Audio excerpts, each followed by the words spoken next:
In this video, you learn how to create an Instagram account. So you launch the Instagram app. If you're already logged in, so you click on your profile picture, then you hold the profile picture again so that you'll be able to create a new one. Then you click on add account, then you click on create new account.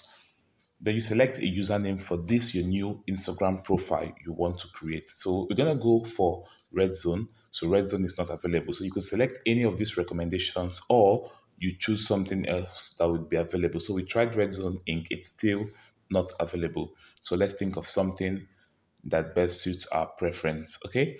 Let's go for redzone.web and let's see if this is available. So we're going to put it there and click on next. Voila. Okay, so redzone.net.web is available. Now you're going to input your password. So you could select any password you want and click on next. Then you save your password so that you don't forget it or you copy it out. Then you click on complete sign up so that your account will begin registration. So you could see it's registering, then it's successful. Okay, then you could skip to find your friends for now. Then you select private or public. So let's go for public. Then you add a profile picture. You could choose from your library or from your phone.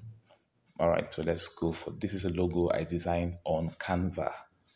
So it's perfect. So you could also share it as a post after upload is successful. Then you could add friends or you skip it for now. All right, so here is it. This is the Instagram feed. Our account has been created successfully. So visit our profile home. Congratulations,